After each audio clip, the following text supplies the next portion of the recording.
that you asked. So here's our agenda.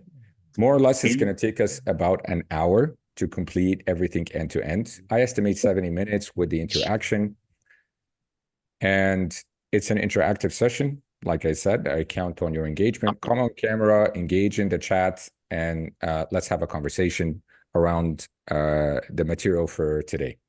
So what I'll start with, I'll just introduce the concept of the product lifecycle.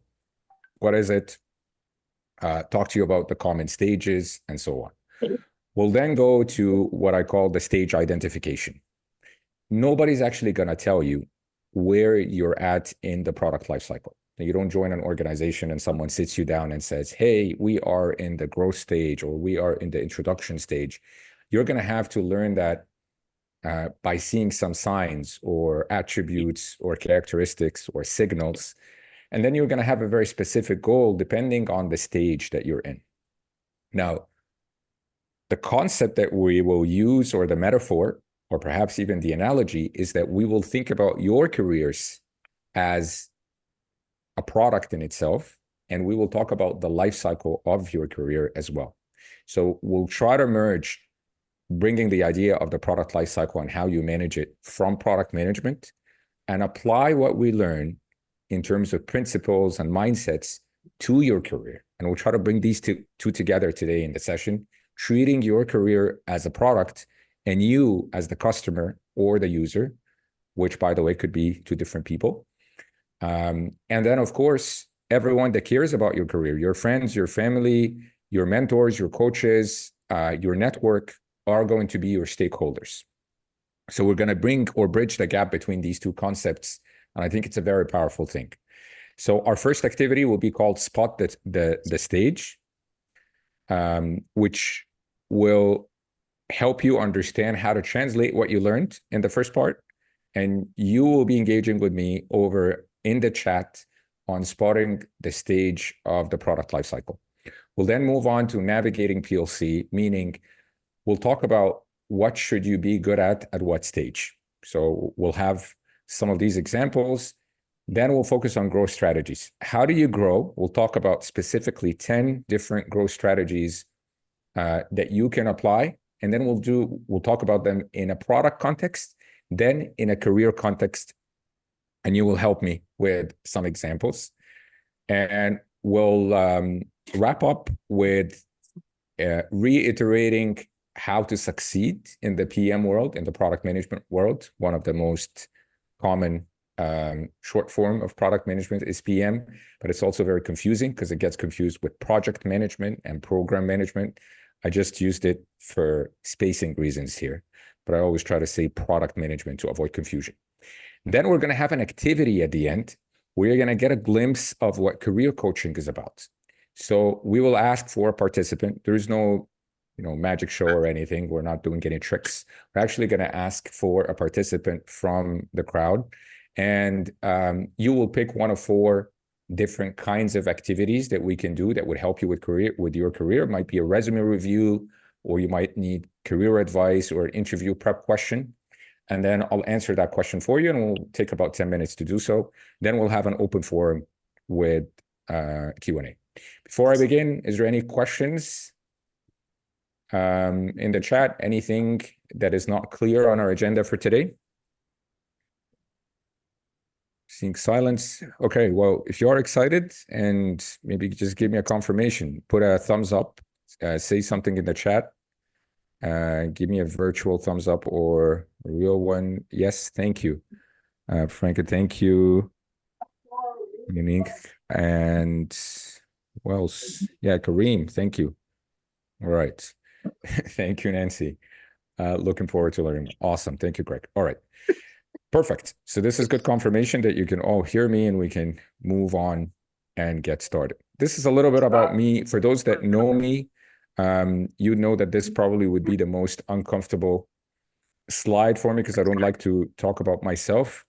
My name is Elsawy. That's how it's pronounced. I'm a Senior Product Management Instructor and coach at SkillHat.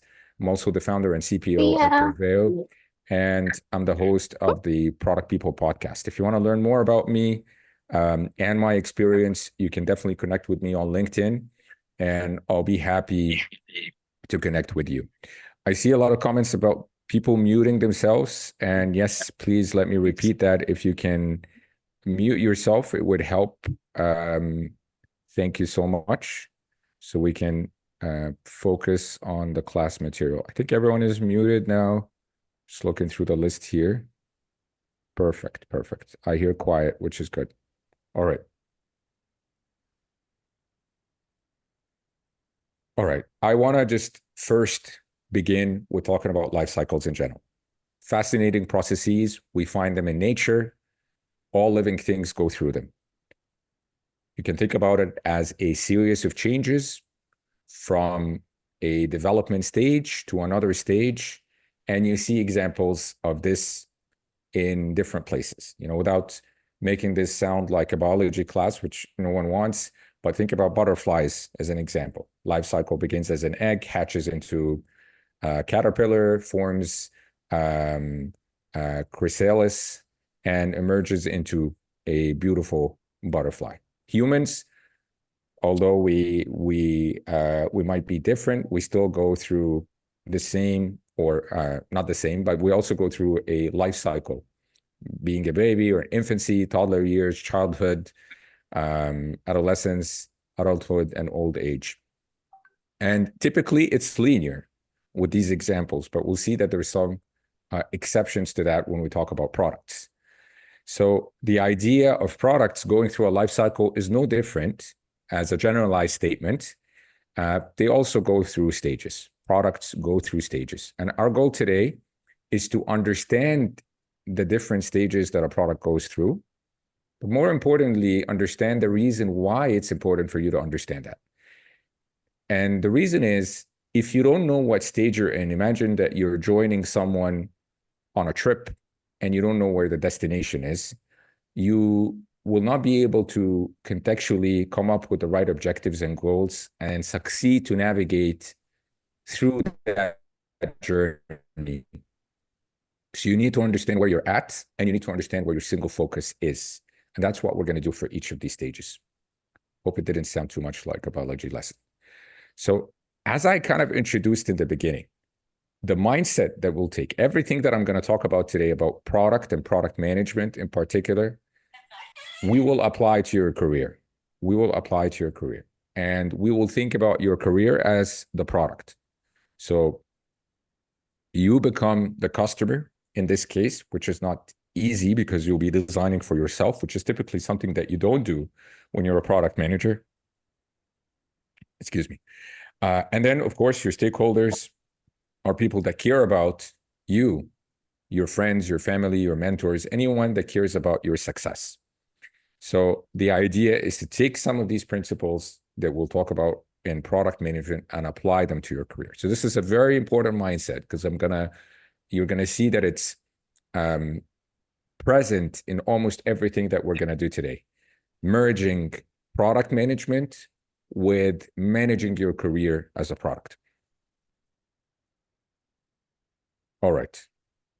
Let's go through the stages with this intro, product lifecycle, and talk about the management there of each stage and how you recognize it. Now, typically, there's different numbers depending on schools of thinking around this, but to be comprehensive, I'll walk through 5 stages rather than 4. Commonly, you'll see a lot of people talk about 4 stages, but I want to talk about all 5, and I'll explain why one stage is often missed. And that's the stage of development. So in development, that's where your discovery happens. That's where you understand through research, through mixed research methods, through design thinking, through problem framing, through a number of instruments and methods, you understand your customer, you understand the problem that you're trying to solve, and you find what's called the product market fit, which is a very, very important concept. How will your product meet a need that the market currently have, or solve a problem for a target group of people or a target customer? So why this stage is often taken out of the product lifecycle and not talked about a lot is that there is no revenue generation there. You're still doing your research, you're trying to discover the right problem to solve, And you're also trying to develop what's called an MVP, which is your minimal viable product. That's the first product that you're going to take to market. And that's why a lot of places don't really mention the development as, oh, I hurt myself, as a stage. Now, the second stage is introduction. So now you're introducing your product, you're actually putting your product out into the market, and your focus is very much on awareness. Sales are typically low initially, and because they're low, organizations are focusing on creating that awareness. They might bring in elements of promotions to have people try out their product and be aware of it. Important acronym to remember here, there is many reasons why products fail, but a way to remember it is to think of FLOP. FLOP stands for failure due to launch, operations, or premise. And you'll find that over 80% of products that fail in the market fail because of premise, meaning people simply don't care about them. So yes, you can fail in launch. Yes, you can fail in operations. Maybe you launched a product, but nobody knows about it. So you did, the awareness was not created appropriately. But the majority of products that fail in market fail because of premise. And that's why the development stage need to include elements not only of market research, but elements of what we call prototyping, which I'll speak about next, for you to understand if you actually found that product market fit or not. Now let's go to the third stage. The third stage is growth. People now know about your product. The demand is increasing, especially if it's a novel product. Your production expands, and you typically grow in two ways. You grow by growing your revenue, which I think is a straightforward, but you also grow by growing your customer base. And these two are very much correlated. The more people that use, the more customers you're going to have, the high likelihood that you're also going to be generating more revenue. And at this point, especially if you're offering something that is novel in nature, competitors may enter the market. You might be the competitor. You might be the fast follower. Take the example of Lyft entering the market after Uber. So you're already entering as a competitor or as a fast follower. But if you're creating a novel product, an innovative product, something that you're trying to maybe disrupt an industry that exists today, that's where you're going to expect some competitors to begin and enter the market. The next one is what's called the maturity stage. Your sales kind of stabilize, and there is adoption. Adoption is widespread in the market that you've entered. Your goal is to maintain market share, but your competition is fierce, and much more companies are coming in and offering something similar to you, which then takes us to another very important concept in product management around having a unique value proposition. What is your value proposition? Meaning, what value do you deliver for what kind of customer or for who? And then on top of it, how are you different than your competitors? And then hopefully you never get there, but in some cases you may do this intentionally.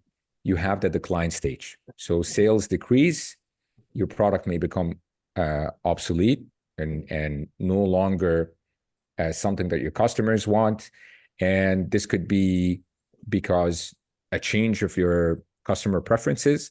It could be by design where you enter this because you're creating a new product or you're doing intentional cannibalization, which is just a weird way to say that you're coming up with a different product line or a repurpose for your value proposition, or maybe you're entering a niche market and you're changing the strategy around your product. So those are the stages. Obviously, in a lot of cases, your focus is never to get to decline and to continue to grow your product. And we'll talk about some of these strategies, but these are the 5 main stages of the product lifecycle. Now, I gave you the high level. I want to see now we're going to go through each one of them and talk about them in detail. But I see a question in the chat from Prudence, and she said, is there an actual difference between a product designer or product manager? Yes, since the PM also spends time developing the product. Very good question. Product management has an affinity with a number of roles, and there is an element of overlap, especially with the role of product designer, but also with the role of a product marketer, and also with the role of project manager. But I'll focus on the one that you asked about. So where they intersect in a lot of cases is on the discovery activities. So discovery activities would include things like research, conducting usability studies, getting feedback from customers about your product, doing things like demos, putting together prototypes and prototypes. Those are elements where there needs to be a collaboration between them. Now, the job of a product manager is to make their product successful. So they do what it takes to architect and orchestrate the expertise on their team, and product design is one of those expertise, or one of the expertise on their team. So there is that element of an overlap when it comes to discovery. In a lot of cases, the less, I would say, less contentious parts are on delivery. So it's very clear that a product designer is responsible to deliver the artifacts around the UI design, about building the high fidelity designs for the products. Some cases you don't have a designer on the team, where a product manager may jump in or may collaborate or wear that hat, although I don't recommend it on the long run. So to answer your question, the overlap mostly happens in the discovery, but there are some elements that are purely in the product management camp, things like building a roadmap, things like running and orchestrating your backlog, things like identifying your go-to-market strategy, building your MVP, all of the product lifecycle management. Rarely would you find a designer interested or has the background to run these things. Of course, there's exceptions, and there is designers that want to be, part of road mapping and other activities. But I don't typically see it. In fact, that's my background. I pivoted from design into product management, and before that, I was an engineer. So I did the whole, trifecta of the three. So I can tell you that definitely that bridge and that overlap exists between them. Sorry if I went too long, but I hope I answered at least part of your question. All right, product manager and product marketing. The easiest way to describe it, the difference between product management and product marketing, although some people might not like the simplification, is one is focused on building value and the other one is focused on communicating that value. So building the value is typically the product manager, and measuring the value that's been built, and communicating that value is typically the product marketing or the product marketer. And again, there's elements of overlap because you might be collaborating on a go-to-market strategy, or you might be doing a growth hacking exercise together. So there is always that element of overlap as well. That's why product management is such a crucial role, because it acts a little bit like a glue that intersects with product design, with product marketing, with project management, and so on. All right, great. I love the questions. I'll go back to the slides just so we can keep things moving along. So here are some depictions of product lifecycle. You'd see that some describe it with the 4 stages alone: introduction, growth, maturity, and decline. Some would actually add the development, and it's typically plotted against sales. Some would actually go further and split up sales and profits. And you'll see also some depictions where you talk about how you extend or you regrow your product. A good question here, if someone in the chat can tell me, just so you know how much everyone is following. Can anyone tell me in the chat why sales and profit are represented with 2 different lines in this graph? So why are they not one thing? And what's the difference between them? Try to answer without... my video is blocking some of the contents. Oh, I'm sorry. Is anyone experiencing this? Is my video blocking some of the presentation content? Yes, if you could move your picture to the upper right of the screen, please. Okay, I recognize this voice. It's a Kabir. Let me see. All right, I'm gonna try to see if I can move it.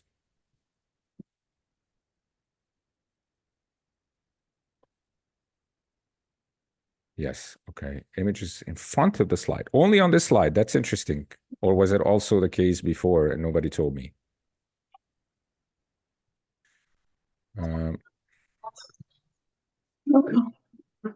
On all slides, you were too polite. Okay. Well, I thought that we said this is an engaging session, so thank you for letting me know. Let me let me see how can I change the position of my video.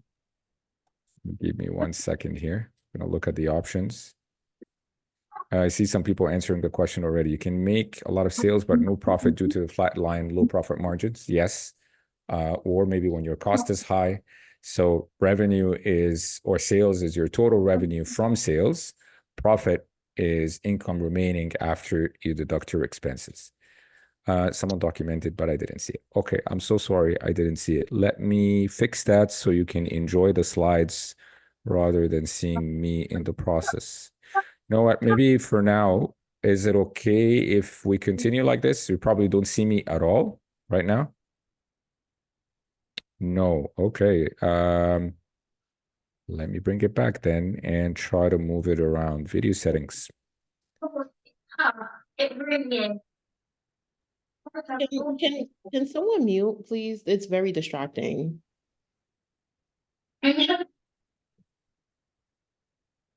Thank you. All right. I think I'm gonna have to reshare my screen to change this. Give me 1 second.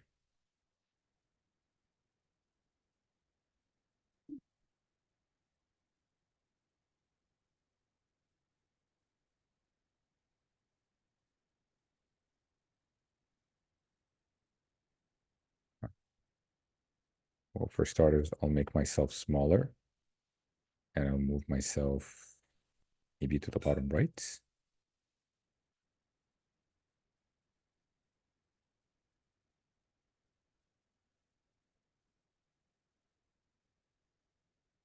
How about now? Better? Much better. Perfect, perfect. Thank you. All right. So I see some of you already answered the question. Goodness, are you happy now? Am I in a better place? Yes, awesome. Nancy said brilliant. I hope that's after the change.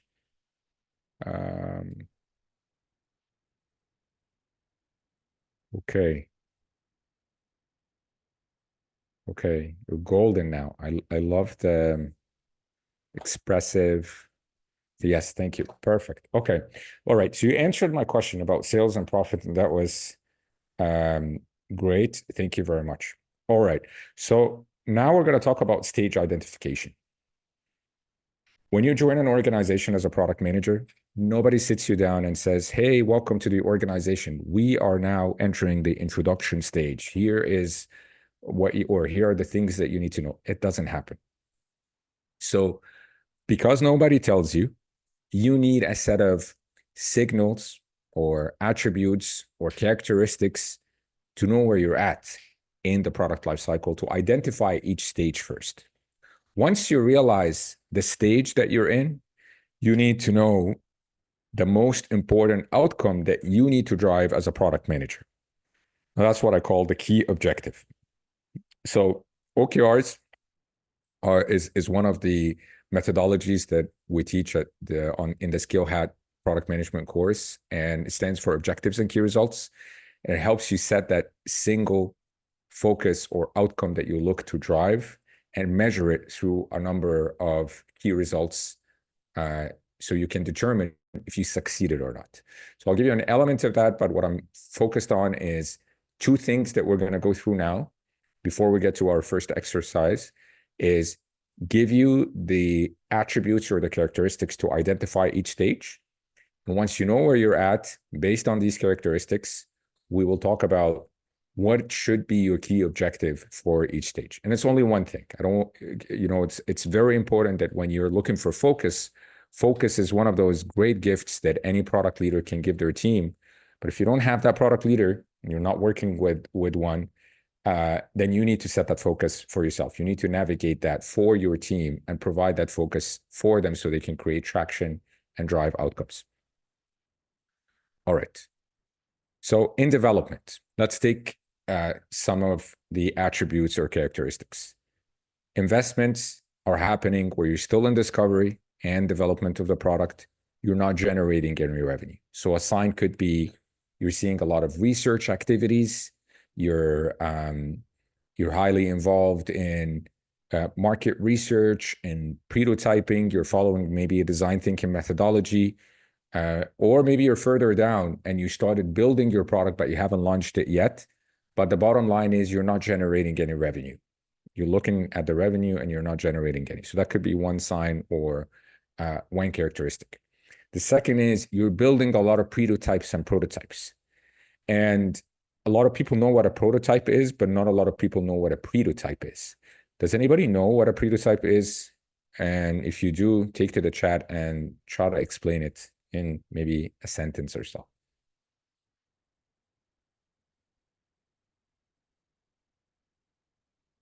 Okay, I'll tell you. Prototype comes from two words. Pre, because it happens before prototype. Yes, it's before. Rico knows. And pre also comes from pretending.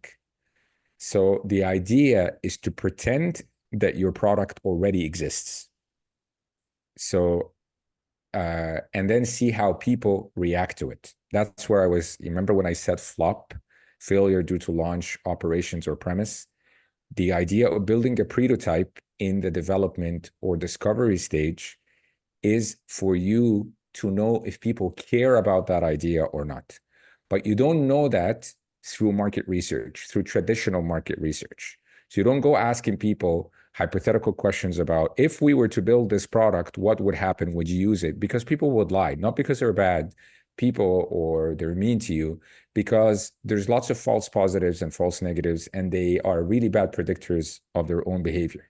And think about the times that you signed up for maybe a gym membership and you never went. So you can't even predict, how you're going to behave in the future with a new product. So the idea of the prototype flips the common myth around we will build it and they shall come. It flips it around to something like we will, or they will buy it and then we'll go build it. So that's the concept of a prototype. I'll give you an example just to kind of demonstrate what a prototype is. And this is a real example. McDonald's, they're thinking about selling the Mac spaghetti. They do a lot of market research. Want to sell spaghetti for $6.50 from McDonald's all over the US, and this was the case that they wanted to do that. And all the data says they should. People love spaghetti. Kids, it's one of their favorite meals. In general, Italian cuisine is highly convenient and provides energy with a lot of carbs, etc. Everything is looking good on paper. But then will people actually buy the Mac spaghetti for $6.50 from McDonald's or not? That's a different question. So what they did was they built a prototype, and the prototype was quite simple. They took a branch with decent traffic, around 2,500 people going through the drive-through on daily basis. And what they did, it used to still be, before they had the digital panels, it used to still be the pictures that you would see. They created a picture of the Mac spaghetti, had spaghetti in it, and it had $6.50. They haven't built anything around the product. They don't have spaghetti, in fact, at all. They don't make it at all, and so on. And they train the front stage staff or the front staff, the customer reps, where you place your order, and then when you go to pay, they train the staff on their point of sale systems to say, what's something that you do when you're out of an item? And they told them, oh, well, we have this function that would allow us to give a free item for the day. And they put a sticker on it that says Max Spaghetti. It's going to be Max Spaghetti for today. So people would come in, look at the Max Spaghetti, order it, and then they would go to the next window and they would tell them, sorry, we're out of Max Spaghetti today, but instead we're going to give you a free item. So what they did with this experiment is they tested a very important concept, which is skin in the game. Skin in the game is what your customers are willing to give away, something of value that your customers are willing to give away in return for your products. And in this case, it was money. It could be time, it could be money, it could be a validated email address. It's not a like on social media. It's not an opinion, an expert opinion. Oh, this is a great idea or a bad idea. A lot of this concept of prototyping comes from a pioneer in innovation, and his name is Alberto Savoia. He has a great book. I'm not affiliated with him in any way, but the book is called The Right It. I highly recommend it. It turns out, if you're curious, that nobody's going to buy Max Spaghetti, at least in the US and in North America in general, from McDonald's, except in one country, which is the Philippines. And I think if you look until today at the McDonald's menu in the Philippines, you'll find the Max Spaghetti on it. All right, that was I digressed a little bit. I want to go back to the slide, but I wanted to explain prototyping because it's one, again, of the concepts that we go through the course. Your focus is very much on product market fit, which is finding the right product that would solve the right problem for your target market. And you make a lot of adjustments based on feedback. So your key objective for development is finding that product market fit. That's your goal. Once you identify that you're in development, your key objective should be about finding the product market fit. And prototyping are and running mixed methods of research and doing your discovery is a way for you to find that product market fit to de-risk what comes next. I'll just go through another stage and then I see some questions and some hands up. I'll get to them in a second. Yes, the book name is The Right It, and I'll get to the remaining questions in a second. I just want to go through introduction. Yeah, okay. So in introduction, what are some of these signs or signals? Marketing efforts emphasize product features and benefits. Now you're trying to raise that awareness. Sale volumes are low, typically. Costs are high because you're spending a lot of money on promotional expenses. You have early adopters and innovators as your target audience. And your competition is very minimal, especially if you're coming up with a novel concept. Your objective in introduction is to focus on building customer awareness. You want your potential customers to learn about your product and to be aware of what you offer. What is your unique value proposition or UVP? So that's what introduction is all about. I want to take the questions before I get into growth. So I have a couple already. What are the ways to prototype product that startups typically use? The answer is it depends. There is a number of ways. The one that I described is actually known as a false door or a fake door. And by the way, prototyping has a big implication also on ethics. So you have to be very careful on how to make sure that you don't disappoint your customers by offering them some sort of an incentive or so on. So that's just one example. It's called false door. I'll give you another example. Direct cars, when they started the concept of selling cars online, that concept was never proven. So what they did is they took pictures of cars that they didn't own, they put them on a website, and within 24 hours, they had 4 orders. They went and they bought these cars at retail price and they delivered them to people's doors. And that was better than any business plan because they had real orders with people putting real skin in the game, which was money. And that was very, very powerful. And that concept is called the facade. There's another one called a Mechanical Turk that I can give you other examples. I can provide a summary, but all of that is obviously covered in detailed in what we do with product management at Skillhat. All right. What are some ways to yeah, so I got that. Expectations and questions from the webinar. Theo, I think please provide a template product management resume. A good sample would be appreciated. So on career-related stuff, we have an exercise at the end. I'm happy to do a review if you want to be our volunteer or whoever puts their hand up first. Same thing with optimization tips. And then I can also answer some of the questions relating to career advice in that last exercise. So I'll get to all your questions. Seems like you listed them here, and thank you for that. I'll get to the rest. And thank you, goodness, for responding on the recording. Let me get back to growth. Growth, your sales and your revenue grow rapidly. And like I said, there's two ways that you can grow. You grow through revenue, but you also gain a wider acceptance and you grow your customers. So what ends up happening is the market shifts to target what's called the early majority.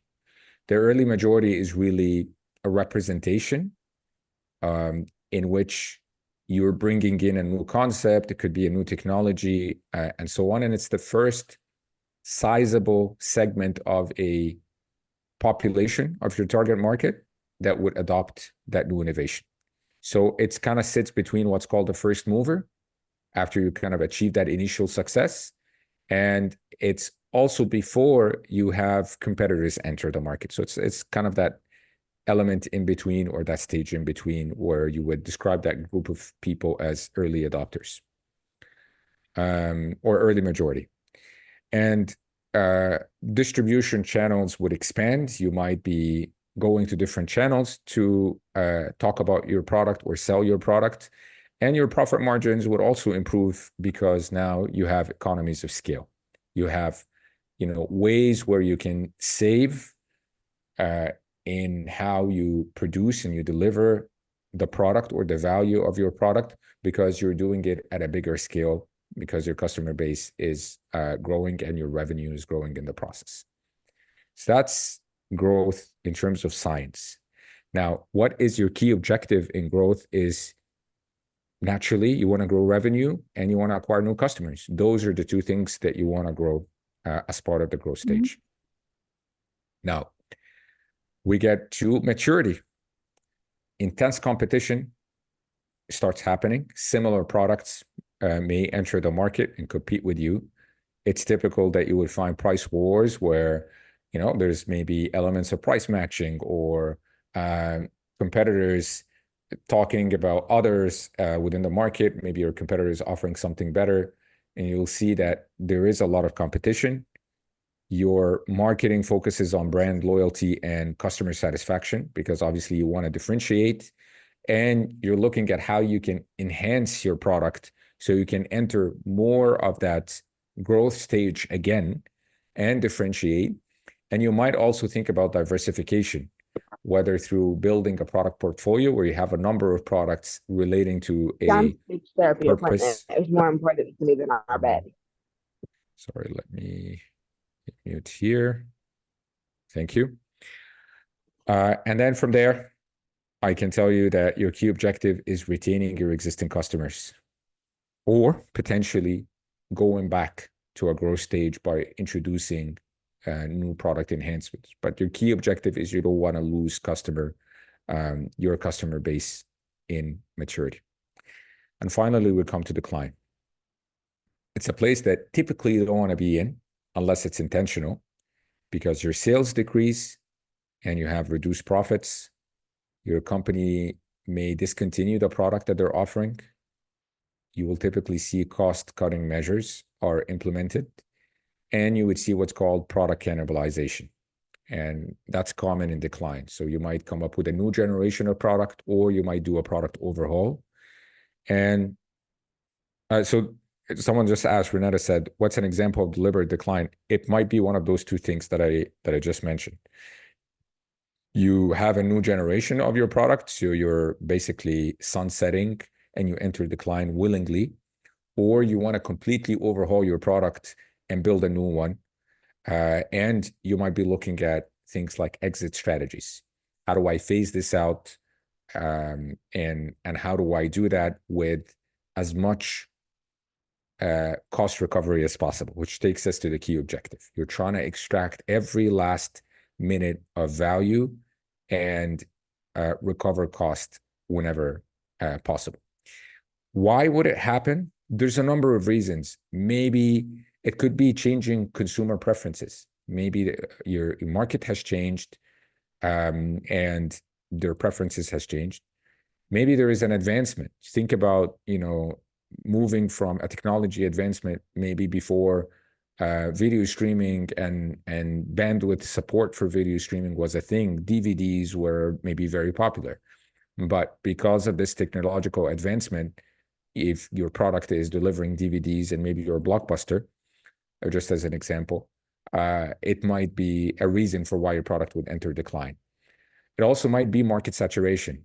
So many people are competing that it's no longer viable for you to make any profit because of how saturated the market is.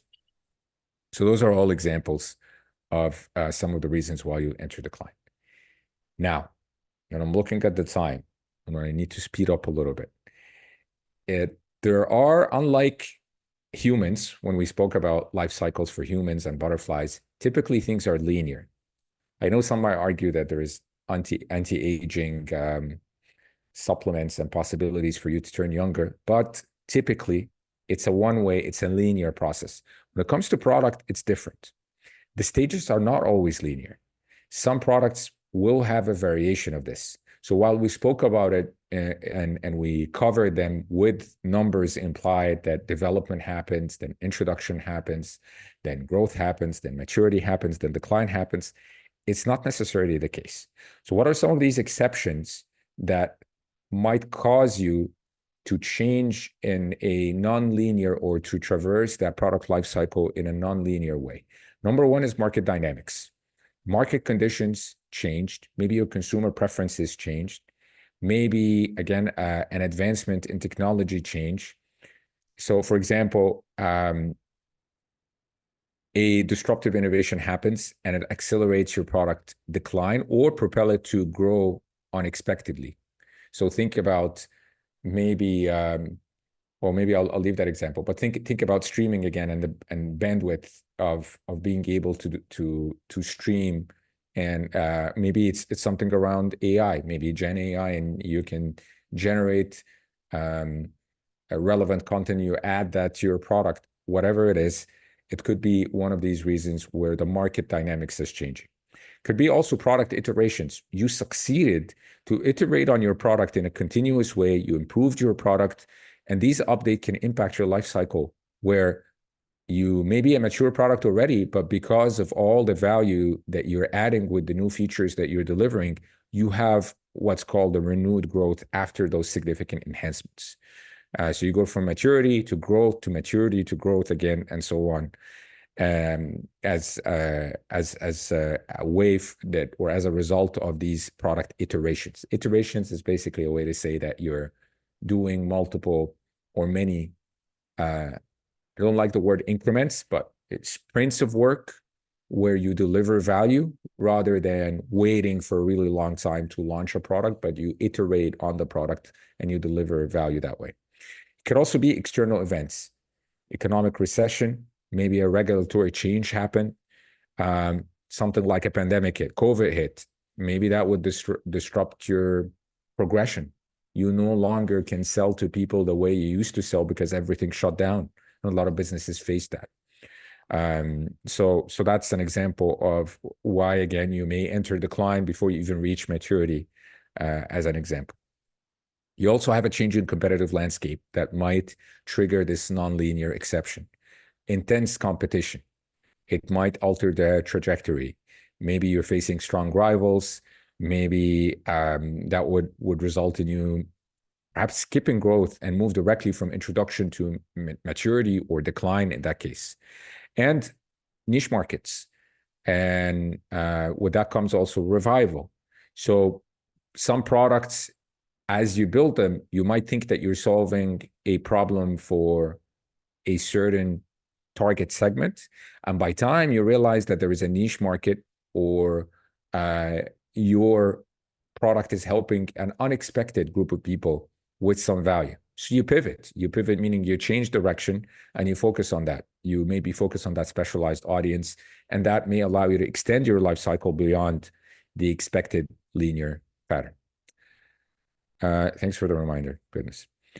All right, now we're going to do a quick exercise. I'm going to speak, I'm going to pretend, and this exercise is important because narrative and role-playing is a great way for you to prepare as a product manager in the future, to understand and plan and remove a lot of the anxiety and pressure that comes from things like presentations. So I do a lot of these with my students, but I also did it a lot in the corporate world before big meetings where we will play a certain narrative, or we do a role play or a dry run of a workshop or a big presentation, etc.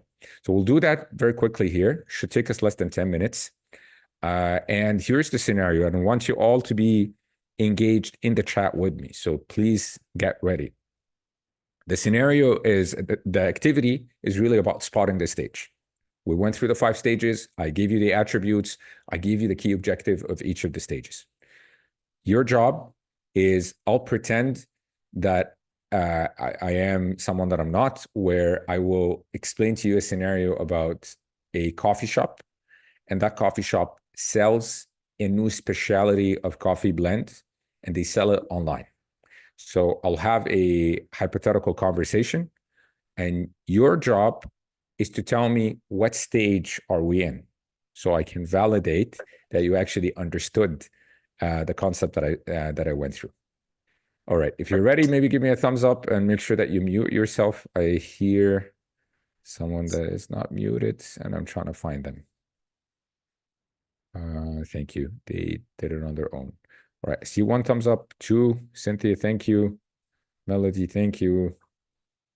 Greg, thank you. And I see a thumbs up on the thumbs up from Greg, so double. That's awesome. Great. I think mostly everyone is ready to go. All right, so I'm the coffee shop owner. I'm very excited. We've just introduced our new specialty coffee blend. It's called Mountain Mist. It's made from rare beans sourced directly from a small farm in Chile. Our customers are intrigued by it. Okay. Now, as I'm talking, I'm going to ask you here on what stage are we in. So they say we just launched it, and our marketing efforts are focused on creating awareness. We're offering free samples to early adopters and influencers. What stage are they describing? And please don't try to answer it without using numbers, but rather with the stage name. Introduction. Yes, 2 votes for introduction, correct. I love the goodness is participating. Also, we have Vanessa, intro, awesome. Yes, introduction. Development, well, not development, because he said, the shop owner, they said we just launched Mountain Mist, so it was already launched. If it was in development, it would be we're working on it, and so on. All right, perfect, awesome. I'll go to the next one, and be careful. I will try to throw you off, so don't go in sequential order, assuming that I'm going to go through each in sequential order. All right. So they say sales have stabilized. We've reached a loyal customer base. Our competitors are also offering specialty blends like us. What stage are we in? Maturity. Good. Awesome. Great. Yes, we're entering maturity. Great. Okay. All right. What about this one? Sales are picking up steadily. Customers are starting to share positive reviews on social media, and we're expanding our distribution to more countries. All right. People are on it. Thank you, Melody, Rico, Evelyn. Thank you. All right, Shay as well. I can't keep up. Yes, it is still the first activity. I'm just going through the hypothetical scenario. All right, awesome. So let's go to the next one. Sales are slow. New coffee trends are emerging, like cold brews or nitrogen infusion. We are considering whether to phase out Mountain Mist or target a niche market. What stage are we in? I didn't even finish, and everybody here is on fire. Decline, decline, decline. Okay. Great. Great that we're having answers, not that they are going through decline. Okay. So I think we covered at least 4 of them. And of course, if we're building, it will be in development. Awesome. Okay. So let me get to the next part and swiftly kind of take you through the remaining part of this webinar. Navigating the PLC. So what I mean by that in a simple form is these are things that you need to get better at each stage. So if you realize that you're in introduction and that's where your product is, you're probably going to have to be really good at market research, at discovery, at premise testing, use techniques like prototyping, as we discussed. You're also going to have to be really good at cross-functional collaboration. I would argue you have to be good at cross-functional collaboration in all stages, but in particular, introduction is very important that you build that because you're working with very diverse expertise to make your product successful. You also need to learn pricing. How do you price something? What's value perception? The 5 principles of value perception. Things like fairness, things about including emotion. You'll understand concepts like anchoring. You'll understand the concept called pulling a Starbucks. How do you price something and understand the value perception and play to these principles so you do it in the right way? So an example could be, how am I going to place, if I decide that I'm going to build a product with a subscription and I have 3 tiers, how am I going to price these tiers? And can I use something like the decoy effect without manipulating? Because it's very important to understand that you can influence positively to have someone or to help your customers make the right decision, but you should never manipulate them to do something that they don't want to do. So there's a fine ethical line as well in the process. But the decoy effect is what you experience when you go to the movies and you're thinking about getting a small popcorn because you're not that hungry. But you know, your friend tells you, you know what? No, we should get the medium because I'm kind of hungry and we can share. So you go to the stand, you find the small selling for maybe $2.50, and the medium is for $6.50, and the large is for $7. So you say, I want to get the medium, and then the person at the counter says, you know what? It's only 50 cents more, and you can get the large. So what do? You do an upgrade because you think it's more value. So decoy effect is placing that medium as a decoy because it's asymmetric. It places it closer to the most attractive option, but it's only introduced there to make that more attractive option more viable for people.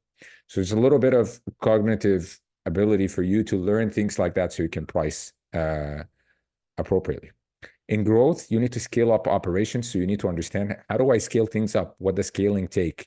You need to understand how you compete because competition is going to start growing, and you need to learn more about building unique value propositions and how and doing things like competitive analysis.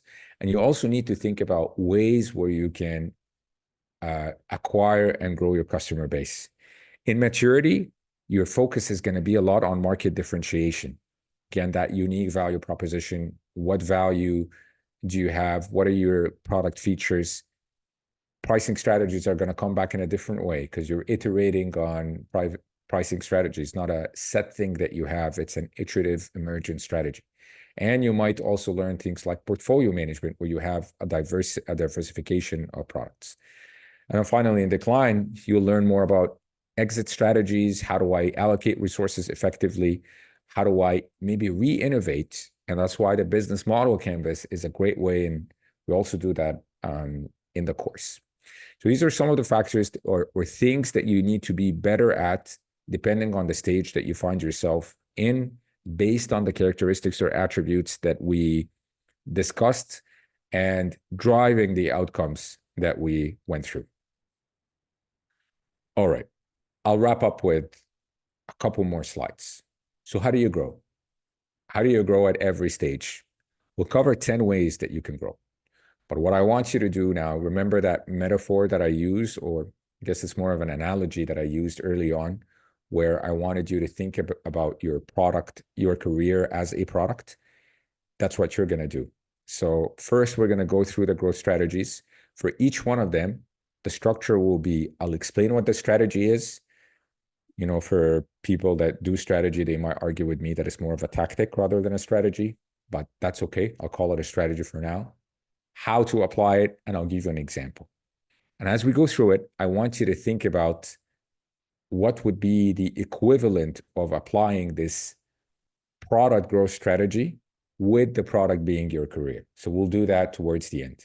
And you will tell me in the chat, so keep that in mind as we move forward. The first strategy is know your target customer. Know who you're building for.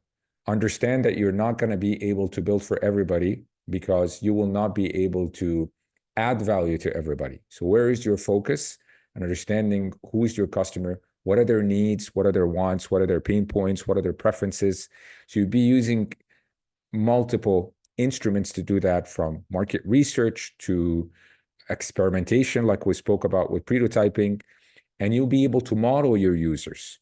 Modeling your users is basically coming up with a way where you can describe who your target audience is. And there's pros and cons of all of them. You know, personas, they got a lot of cons. They also got some pros. You got archetypes, you got empathy maps. You might use a framework like the jobs to be done framework, but there's different ways that you can articulate who your customers. So an example could be your product is in the e-commerce, is an e-commerce platform, and you're targeting urban shoppers interested in sustainable fashion. You do your research, maybe you conduct some interviews, you look at social media, you do maybe topic modeling, or you analyze through a social media listening tool, and you understand their preferences. The outcome might be a curated collection of eco-friendly clothing that you develop. The second strategy is competitors research. Looking at your competitors and analyzing them, understanding how are you doing against their features, but also against overall their product portfolio, their pricing, how are they marketing, and also the customer feedback that you get about you versus your competitors. This would enable you to identify gaps and also build opportunity to differentiate your product moving forward. So an example could be you research competitors like Uber Eats and DoorDash, and you find a lot of focus on delivery times, or maybe restaurant partnerships, and you look at things like user reviews, and you found a gap that there isn't a lot of healthy meal options. So maybe you launch a health-focused delivery service as a result of your competitor research. The third is content creation. So you develop relevant and valuable content. You might create a blog, a video, white paper you might be posting on LinkedIn to educate, engage, and attract your potential customers, and align that content with the different stages in your product lifecycle. So an example could be a software company creates a series of blog posts explaining how their product solves common industry challenges, and they're tailored to the different stages in buying, which really follows, I mean, there's different frameworks, but the one that we cover in the course is called the AIDA framework, where you go through attention, interest, decision, and action. Desire and action. Attention, interest, desire, and action. So those are the stages, but you basically go through it, and then you can tailor your content relating to that. And then there's another growth strategy, the fourth one that we want to cover, which is understanding what product-led growth is about. Product-led growth as a methodology, you would allow you to focus on things like product adoption and user satisfaction using the product. So you flip things around, where rather than you asking people to buy your product first and then they experience the value, you flip it around where you give them the ability to experience the value before you hit the money wall. You'll find this very common with any freemium or free trial or service feature to encourage you to upgrade. So it might be a threshold in, let's say, a product like Trello. Maybe you can only upload an attachment up to 10 megabytes, but then if you need more, you can upgrade. Grammarly gives you a certain number of prompts or certain features that are hidden behind the premium version. So you experience the value and you can upgrade, and so on. The next one is user satisfaction. You continuously monitor reviews, user feedback, satisfaction scores, and churn rates. You might use CSAT, NPS. Again, there's pros and cons to all of these, and you address these pain points promptly, you improve on the overall experience. An example could be an e-commerce platform that checks in with surveys on customers after they make the purchase, and they provide feedback, and they take that to optimize their checkout, maybe reduce friction, and improve their order tracking. Referral incentives is another one. It's kind of self-explanatory, but it's how you can get existing users to refer new customers, and rewarding both in the process, the person that referred, but also the person that joined. So ride-sharing apps are a good example there. And then photo editing, product add-ons. So expanding or extending your product value by offering complementary features. So something like a photo editing software, including premium filters and effects. Canva does that. You'll see, for example, some sizing related features or certain templates that are behind a premium version, or some add-ons that they continue to add to improve their product. You can also do financial offers where you create a pricing model, different kinds of pricing models like subscription or one-time, and they have to, of course, align with your customer needs and would help you maximize the revenue in the process. So you might bundle multiple products together and provide discounts in the process, or it could be something like providing a limited time discount during seasonal events, something like Black Friday, or a specific segment if you're a student, as an example, and so on. We end with these two very quickly. Social proof. So you're showcasing positive reviews, case studies, things like testimonials. If you have a website, it's typically would be available on the landing page. People read reviews a lot when they're considering a product. An example could be a SaaS company would include testimonials of business owners who use their product to improve their workflow. And finally, influencer marketing. You collaborate with an industry influencer, someone that is maybe a thought leader, and they would endorse your product or boost the viability and the credibility around it. Think about maybe a beauty brand that sells online, and they can promote their products with makeup artists or maybe skincare type bloggers. Now it's over to you. I'm looking for, I'm also looking at the chat at the same time, but I'll ask the question first and then I'll try to go to the chat. I'm looking for you to pick one of the growth strategies that we covered. I put them here for you as a reference. There's 10 listed. And tell me an example of how you can apply it on your career as a product. So whether it's competitor research, financial offers, social proof, take an example. I'll give you one example to help you think a little bit. Know your target customer. In this case, you need to know yourself because you are the user. So one of the things that you can do is, how do you set SMART goals for your career? Where do you want to see yourself in the next 5 years? You can also do a self-assessment, which is a very simple exercise where you take a piece of paper, you split it in half. If you're old school, you can do this digitally. And on one side, you flatter yourself. You talk about all the things that you think you're good at, that people tell you that you're good at. And on the other side, you call it, let's be real. And you speak about all the areas of opportunities that you have. That's exercise of self-reflection and self-assessment is a way for you to know yourself, and in this case, an application of know your target customer. So I want at least one example on each, but I appreciate if you guys are a little bit quick because we're a little bit behind. We're still doing okay, but we're a little bit behind schedule. So See some good conversations here, a little bit longer. Manuel is here. Thank you.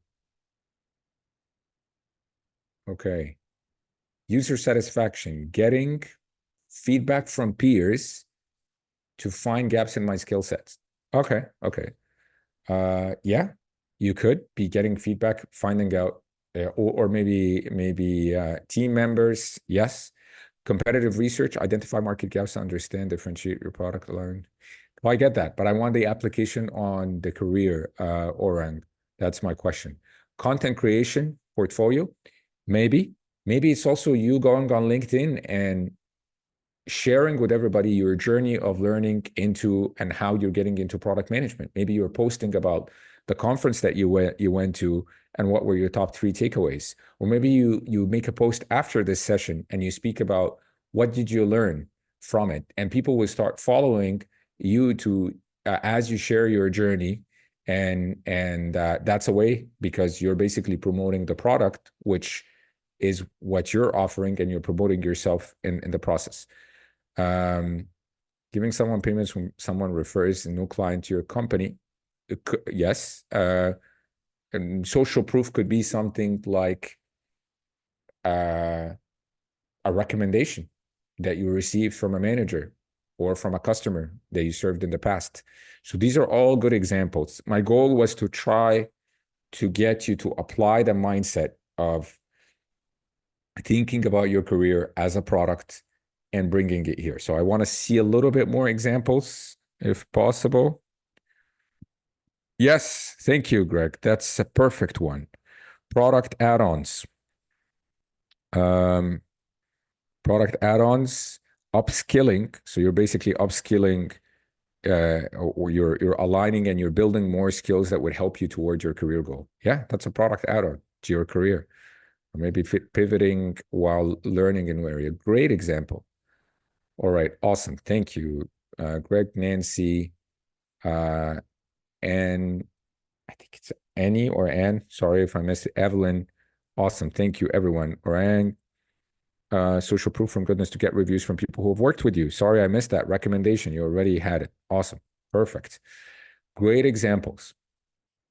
So let me now tell you, although I was telling you about it throughout, but let me tell you a little bit more about product management. So I gave you a sneak peek of something that we do in the product management class. I spoke about things like the product lifecycle, management, where the stages involved, but there's definitely more topics that we go into in detail around understanding your customer, around strategic analysis. We go through design thinking as a methodology. How do you build a roadmap? How do you optimize your product after launch? How do you apply things like growth hacking? How do you build OKRs and KPIs and measure success, etc.? We made you a promise before this course that if you consider taking the product management class, obviously you can connect with people that are way more qualified than me to talk to you about the process, and give you the advice from the perspective of success managers, but also from advisors that are available. But the promise that we made is that you get a $500 discount. So I'm sharing with you the promo code here. It's LA500. If you want to take a screenshot, you can also go and watch it in the recording if you're registered, but you should be using that promo code if you want to get that scholarship deduction applied. So that's a little bit on product management in SkillHat. If you're obviously interested to learn more, there's always the ability for you to book a free call and get more advice if you're looking to ask additional questions. Goodness also posted a link to book a call with the learning advisor, so you can see it in the chat. And if you decide to go forward, please remember to use the promo code, because you're going to save yourself some money in the process. Awesome. This gets us to the last part of this webinar. It's talking quite fast. I need some water, but we'll go back to that mindset that I described around succeeding in the PM world, bringing those product principles and frameworks that we spoke about and applying it to your career and treating your product treating your career as the product. customer being you, and your stakeholders are people that care about you. I think I repeated it enough times that hopefully it resonates. This is our final activity. We'll end here. And as promised, because we had a question in the chat earlier on around expectations. So this is the part where it's going to be an open forum. I'm going to give you, just like I gave you a sneak peek into what we do for product management in the course, I want to also give you a sneak peek into career coaching. So you're just not left alone after you complete the course, but obviously you get the hands-on experience with the accelerator portion, but you also get what we call career coaching. Career coaching would have 4 elements that is covered. One is identifying the right role for you, helping you with your resume and customizing your resume. There's multiple methods and strategies on treating your resume like a marketing artifact and making it appealing not only for a hiring manager, because you're probably not going to get to the hiring manager first, but also to an ATS. So how do you get past that? So resume review is one. Interview prep is another one. We basically have an interview prep guide with most common questions, templates, and practice sessions that you get involved with your coach so you can practice and prepare for interviews. Career advice in general on how do I transfer my skills? I've had people that were lawyers, had people that were pharmacists. What else? I had like really different roles, people working in sales and they transitioned to product management. Accounting. I had someone who was an accountant and they transitioned to product management. And there's different people, so they seek different kinds of advice. And finally, networking tactics. You hear about networking all the time. It's maybe a negative association with what it is, but how do you network?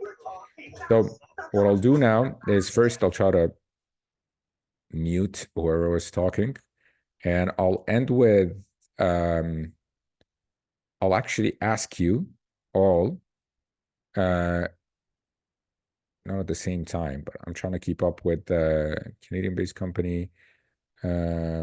Okay, yes. So the exercise for now is to involve you as the audience. So you'll pick one of these, and we will have, hopefully, 1 or 2 people, depending on the time, pick one of the options below, whether they need their resume reviewed, so they'll be ready to show their resume, and I can give them a fast 3 minutes, 4 minutes review of their resume on things that they can improve, or it might be an interview prep question or a career advice or a networking tactic. So to keep things fair, because probably there's 57 people on the call, I'll just go with whoever has their hand up first. Talking about virtual hands in Zoom.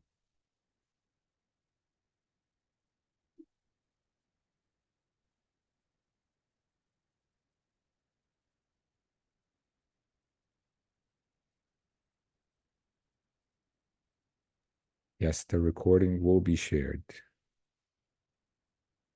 Yes, recording will be shared indeed. All right, I see already some hands coming up, so I'm just gonna give it another 20 seconds to see if there's anyone else and try to address some questions. Manuela was answering on the call. So Manuela is one of our alumni. She just completed the product management course. I say just completed because we have some assignments remaining, but finished all the materials. Thank you for answering the questions for others in the chat. All right. I might have missed your question from earlier, so if you have a question, drop it again if it's related to one of these 4 things. Meanwhile, I will honor the first hand up, and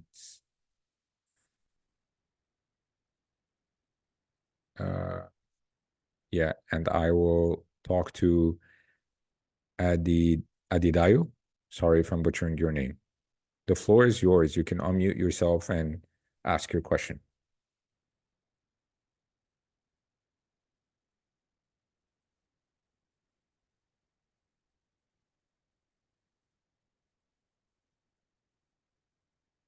think you're still muted, but I just clicked on ask to unmute.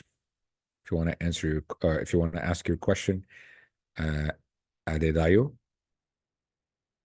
you can go ahead.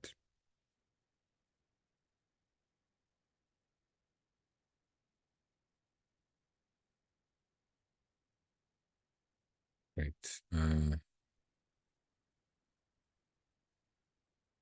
I can't hear you. I'm not sure if you're muted. But for now, maybe I will move on to Prudence. Sorry again if I'm butchering your name. No, it's okay. Thank you so much. Okay. So my question is this. Recently, I've been listening to the news and I can see there's lots of layoffs in the tech industry. So I'm kind of thinking, like statistically, what is the future for product managers in the US space and in the Canadian space? It's been so scary, like the layoffs in recent times. Yeah, I think the job market has changed a lot. I mean, if you look at what happened with COVID, there was a frenzy on growth because everybody was competing, especially in the digital space. And that deflated the market in a way that salaries were, this digital talent war was so big, and salaries were much higher than the match when it comes to people's experience. People were offered salaries that are way above their expertise. And I think that caused a lot of problems, not only for people's careers, because they were, they started thinking of their value in a different way, but also the aftermath of that with a lot of layoffs. The other, I would say, contributing factor or adjacent factor is, at least on the surface, what you hear about the impact of Gen AI and AI in general, although that's mostly focused on automation. So my view is this is a market correction, and that it will change, but also the skill set will need to be more adaptive of what is a product manager and what they do. Some of the things that I think will stay core and that will not change is the human element, is the empathy, is understanding the right problems to solve, is conducting the right research, is the efficiency of doing all of that. But I think the human element, the relationship element, the orchestrating of expertise, the working with people, setting purpose, giving people a vision to work on, that's not going to go away. But I think a lot of people maybe made the mistake to think that these human elements are going to be replaced. What I do see in terms of replacement is a lot of the automation, whether you as a product manager are using some AI-based tools to create better product briefs or faster product briefs or PRDs, artifacts. So in terms of becoming more efficient in your work, or understanding the impact of AI and how to use it effectively in your products. But right now we're entering a stage of frenzy where I'm seeing almost like a panic of everyone trying to, it's kind of going through this hype cycle, trying to use AI without understanding the implication and maybe without even understanding the purpose on what it's solving. And a lot of layoffs are happening because of that correction in the market, not to mention also, at least in a lot of the major economies in North America, are the cost of living is much higher for people, and the big cities are much more expensive, and companies are trying to cut on costs. But I don't think this is permanent, because if you look on the long term, these companies are actually making money. So while they're focusing on cutting costs, I think there will be another market correction that we're going to see. When is it going to happen? I can't really tell. But I'm seeing some positive signs on how the job market is getting is rebounding steadily, at least in Canada and the US.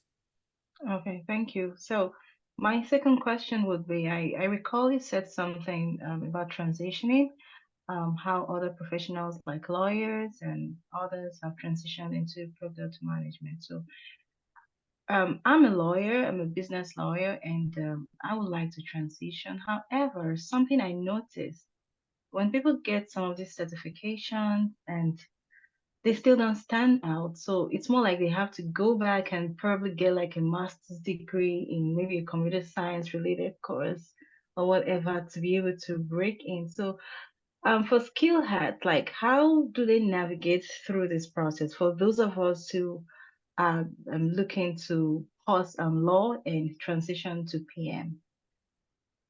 Yeah, so I'll say three things and I'll try to be quick and concise. One is a lot of what you would do if you're pivoting into product management is to focus on the transferable skills. Okay. So you'll be able to reframe a lot of your existing experience because you worked with clients, you worked with people, you understood their needs, you understood their problems.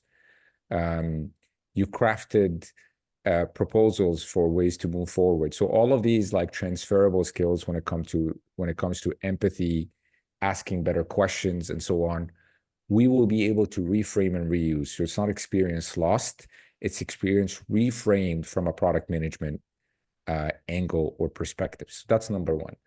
Number two is there's the catch-22. People want people with experience. So for someone that doesn't have the experience, how do they get in? They need the experience to get the job, but for them to get the job, they need the experience. So where do they start? One of the most important places in your resume is your last role. And a lot of times, both recruiters and hiring managers would look at that last role, and if it doesn't match exactly the role that they're hiring for, you're basically automatically declined. So how do you show that you were a product manager before being a product manager? And there's typically 3 or 4 ways that I would recommend. Number one, a great way is to obviously take the accelerator program. So in the accelerator program, you will play the role of a product manager in a cross-functional setting, and you will be building a real product in 10 weeks with your teammates. And that product can be something that you take on, and you might get investors that join on demo day and invest in your product and you build, but you definitely at the bare minimum will be able to put that as on your resume that you were a product manager. And when you're applying, they will see that you're a product manager on the accelerator program. So that's option one. Option two is within your company, looking for opportunities to, there is a product management team or someone that does product development to work with them. Option three is to find a brand or a company that you really target or look for and figure out a way that you can add value to them. So it might be a free project that you do for them, but you can use that as leverage, meaning that if you maybe open a consulting product management type service, you can say, well, I worked with this great company, they're on my portfolio, I have their logo, and you would use them as leverage for your next sale. And obviously you would also put that in your resume. And I said there is 4. The fourth option is doing a hypothetical project, but I don't recommend it that much, but you can use that as a hook, meaning like you can be applying for a job, but if you want to stand out, you do a case study on that company and you include it. So you may redesign, 10 ways that I will redesign your website. And you will learn, for example, how to do a product evaluation. You will learn product design principles, and maybe you'll examine their go-to-market strategy. So you'll give them 10 ways as a hook to say, this is the value that I can provide. And maybe you show them the first 3, but then you say, if you want to learn more, I'd love to work with you. So these are like 4 ways that you can get started to get out of that catch-22, I guess. I think I mentioned all my points. I'm sorry if I missed anything, but hopefully that answered your question. I think you did. Thank you so much for your time. Thank you. I do appreciate your insight. Thank you. Awesome. All right. Coming close to the 70 minutes. I guess we're definitely, if not, we're over. Any other questions that I can take? Any additional hands? Yeah, I see Goodness is helping me with some questions in the chat. Want to move to the Q&A and thank you slide, but I think we already started it. Final call for questions, comments. Theo, I think I'm not sure if I answered some of your questions. But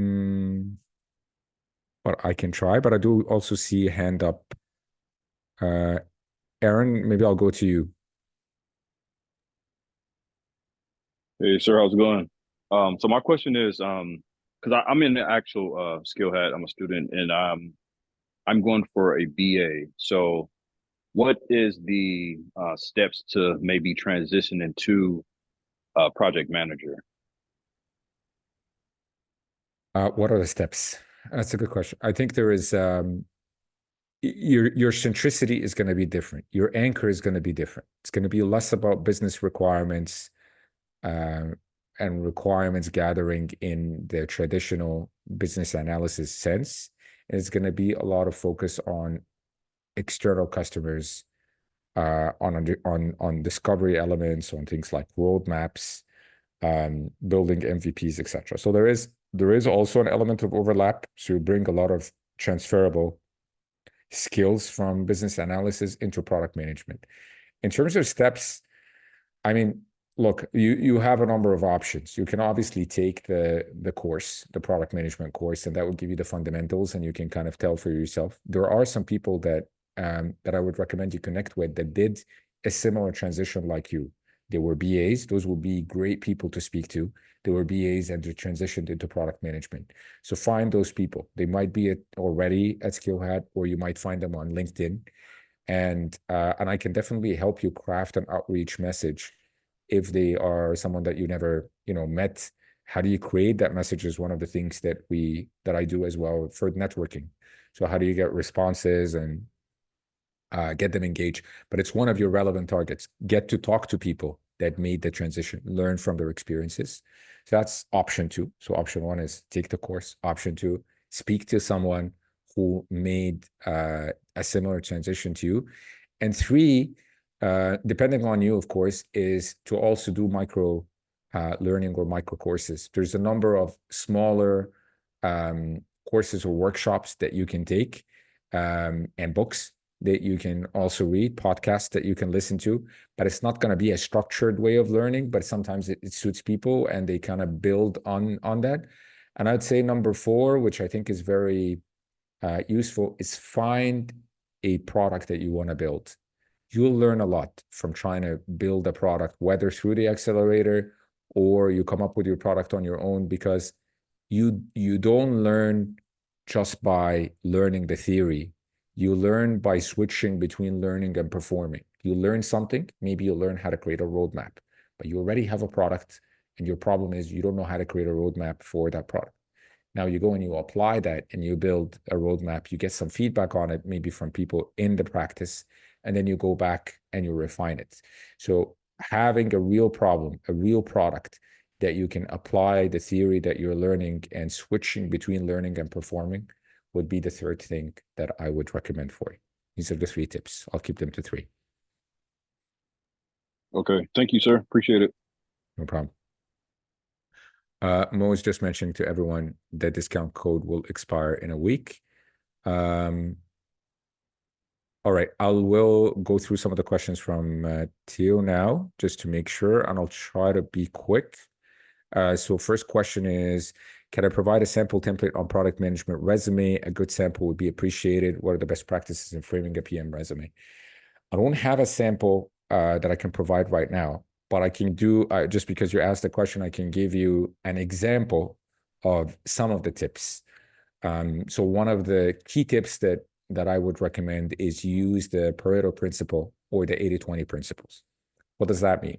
When you're listing your key responsibilities, 80% of what you should list about what you've done at a previous job should be framed as an accomplishment. So an outcome that you were able to drive, and that needs to be a quantified outcome. So don't just say something like facilitated workshops and helped align people through prioritization. Talk about the numbers. Facilitated 60 workshops, created 2 prioritization frameworks, driving X amount of in revenue, for example, if that was the result. So that's what I mean by 80-20. The other 20 are fine to be activity-based, but 80% should be there. Another tip that we go through is the hierarchy of your resume. The biggest thing, starting from the header, needs to be your name. Your target role needs to match the job that you're applying for, and your contact information. So the hierarchy is very important. We'll also go through an element of storytelling. So it's not just about listing a bunch of bullet points, but it's about listing or getting a hook from people on giving them a brief description of what you've done. So we go through a lot of these. Where do you frame, even in terms of hierarchy, what's bigger, or what's more valuable for people to know? Is it the dates that you worked at a company? Is it the company itself, or is it the role? And there is a hierarchy that comes with that. That's just an example or a sneak peek of some of the tips. LinkedIn would follow a lot of that, and networking and interview tips. I think I already gave one to Aaron around crafting outreach messages and finding people that are going through a similar transition or went through a similar transition and reaching out to them very specifically with questions about what you can learn. So never go generic, always go concrete and specific. Immigrants coming to the US or Canada, how to successfully obtain a product management role. I think it's some of the things that we already covered. Transferable skills, bringing and reframing some of the skills that you've had before in previous roles, getting the education. I think if Mo is around, be great for him to explain the 4-gap method around that, because that might answer your question in a little bit more detail. Yeah, so I don't know, Mo, are you around and maybe you can help with that, or should I continue down the questions here?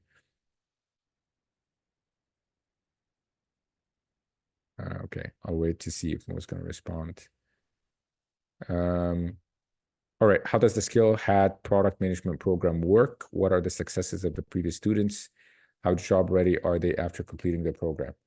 So the way it works is you start by learning the fundamentals through 10 weeks of, I say theory, but it's theory and practice. So you learn something, you learn a concept, you would apply in class through a number of exercises, and you will do assignments. You spend 10 weeks doing that process. You end up with a final exam. If you pass the final exam, you get invited to take your coaching. So that's one-to-one, one-on-one coaching that you will get with a coach to cover the 4 things that I spoke about: resume, interview prep, networking, LinkedIn optimization.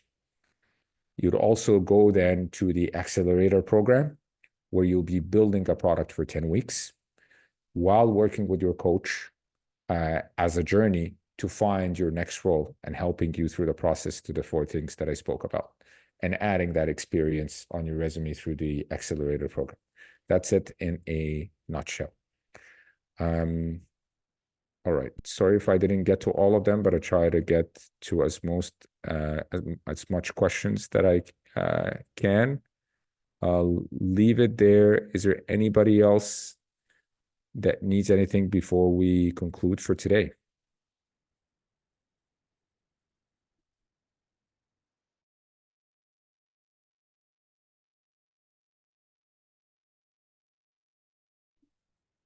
All right. Well, it was a pleasure having you all. I really appreciate all your participation in making this session successful. Thank you very much, and the recording will be available.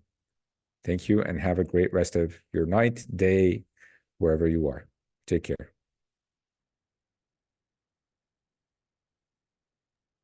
You too, brother. Take care. Thanks to you. Thank you so much. Thank you. Thank you. Appreciate it. Thank you. Thank you. Merci beaucoup. Yeah, yeah.